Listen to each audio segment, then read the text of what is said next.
Lads, welcome back to another video. Today we're looking at the Kfir Canard. This is a new premium coming to the rank 7 of the Israeli tech tree, however it is not currently, or it is currently present. So I've already covered this, haven't I? I'm so tired. So the F16A is the new rank 8 Israeli plane. We've already covered it in the F16 video that I did earlier. Good plane, it's well worth grinding, but all these planes aren't worth grinding. The Kfir Canard, in my opinion, also a pretty bad plane. Why is that? Well, you only get 2 missiles, and these are the AIM-9Gs. Now the Kfir C7, which is free in the tech tree, it has 4 missiles, also AIM-9G, sorry. This thing has 8840 kilograms of thrust, whereas this has 8150. So it's a lot less performance for the plane with 2 less missiles. Now what do you get for that? Well, you get quite a few different types of ground ordnance, really, but why would you want to take this in a Kfir? If you want a good ground striker, just get the A4E. That would be my opinion. I'll get the A4N. The F4E Phantom the F4 Phantom in the Israeli tech tree also gets Walleyes, also gets GBU-8s, which are arguably even better in my opinion. So if you want a good ground striker, I'd grind for the F4E Phantom, the A4N, or buy the A4E. The Kfir Canard obviously is a premium, so you will be able to unlock every vehicle in the Israeli tech tree, which I guess is why you'd want a premium. I'd say that this thing is probably more effective than the A4E in terms of actually getting kills, just because it is a dedicated fighter. But let's go over a few of the stats. We've already covered the engine, 8,150 kilograms of thrust. It's not too bad. Gives it a rate of climb of 205 meters per second. Not the best though, considering some of the other premiums like the F16 is 300. And you're probably going to, no, that's the Mediocre. You will be fighting F16s in this thing, which has got 50% more thrust than you, or 50% more climb rate, which is basically thrusting in War Thunder. You also get a camouflage, which looks a bit shit to be honest. Not really a fan of it. I know it's because they were using this thing as a target, simulating a MiG-21, but it doesn't really look that nice in my opinion. So we have a top speed of 2,376 kilometers per hour, which I believe is slightly faster than the F16. But again, missiles are a lot faster than you, so you can't really outrun anything. It's got a good turn rate though, not as good as an F16 again, so you're kind of just getting shit on. I'm not saying this thing should be better than an F16, but if you're going up against stuff like this, it's not really going to be going that well. Now this is a radar rangefinder. It's not actually a radar, so to speak. You can't get a missile lock and fire. Well, you don't have any radar missiles to start with, and this isn't a radar. It's just an old school radar rangefinder, the same type of thing you get in a Hunter F6. So radar's not useful.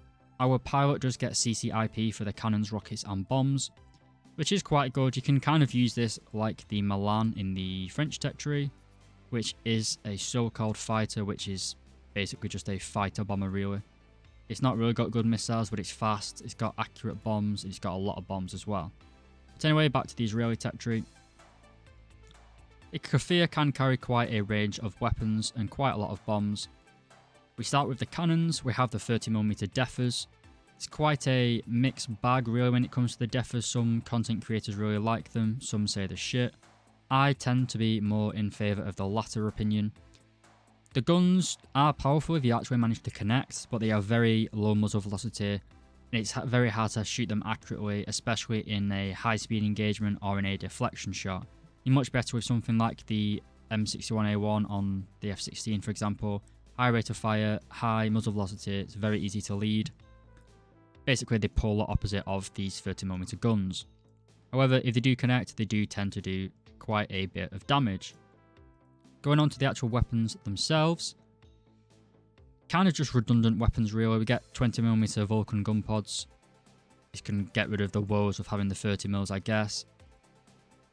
You can also carry the Zunis, pretty dead on arrival. Mighty Mouse, same. Pretty decent rockets. You do get the CCIP as I've said, so you can be quite accurate with these. Maybe if you're just trying to use this as an attacker in realistic battles. Wouldn't really want to get close to a ground realistic map to the point where you have to use these because you're going to get shot down by Tunguska or something. 2,000 pounders, 750, 500s and 1,000 pound bombs. Probably your best bet is to go with the 1,000 pounders. You get the most bang for your buck in my opinion. 2 founders can be used, but you only get 2 of them. I'm not sure whether they drop one at a time or both at once. Probably one at a time, being such a high battle rating. Regardless though, I'd still say that the 1,000 pounders are the best pick. You can carry them, you can create your own loadouts of course, so you don't have to, you're not forced to use these. The one I was using is just a mix of different types of bombs. But anyway, our air-to-air missiles, which is where this thing is a little bit of a letdown. We have the AM-9D as our standard weapon, should we say. This is a premium, obviously, so you don't have to use this thing stock. We then also have the AM-9G. These are the upgraded weapons on this thing. And the AM-9Gs are a little bit shit, really. They're not really that good. They're not the worst in the world, but they're a little bit of a step down compared to the AM-9L or the R73 on the MiG-23s. And they're definitely not as good as this thing with its AM-9Ls.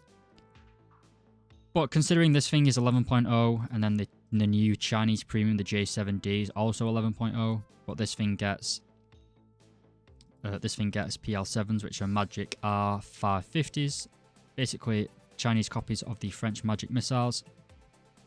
And this thing is probably similar levels of performance. It's probably a little bit less capable compared to the Kfir, but I'd rather have better missiles, and I'd rather have that 550s and a little bit less performance out of that airframe than this thing.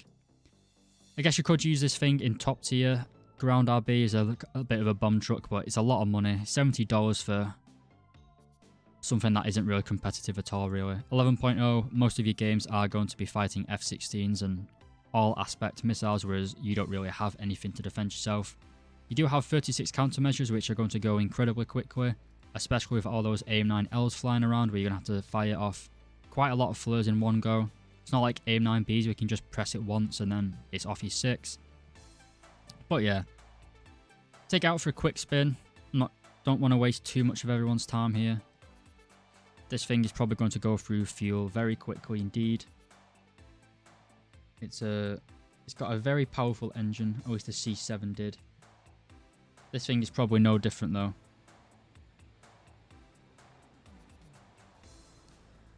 So, kinematically, you can't really fault the Kfirs. They're very, very high performance jets. It's just they've always been let down by the rather sub-tier air-to-air missiles, really. The Kfir C7, when it was first introduced, was arguably one of the best jets in the game at the time. It just had so much thrust and it was able to outclimb everybody. It was one of the only jets that could actually dodge incoming semi-active radar homing missiles. You could basically just crank the missile and notch it. We had to be going like Mach 1.3 to do that, and that was pretty much the only plane that could actually achieve that speed at the time. This thing though is based off the Kfir C1, I believe. It's not a C7, it doesn't have that extra thrust. So this thing, it's not really going to be game breaking in my opinion. Another little bit of lovely stutters. So we do actually have a cockpit, nice long 3s there. But you see what I mean, but we don't actually have a radar. This is just a radar gun sight which determines the... it's only really useful in sim. It just determines the radar gun sight. It does slave the missile onto the target though, which is quite nice. It's kind of like having a helmet mounted display a little bit. Not really though. You can use it to that effect. It is quite a nice feature to have, but it's not worth $70. That's all I'm going to say. Anyway boys, I think I've made my point. It's a nice little plane, but it's not worth $70. If it was half price, I'd say it's worth considering, but definitely not. Anyway lads, thank you very much for watching, and I will see you in the next video.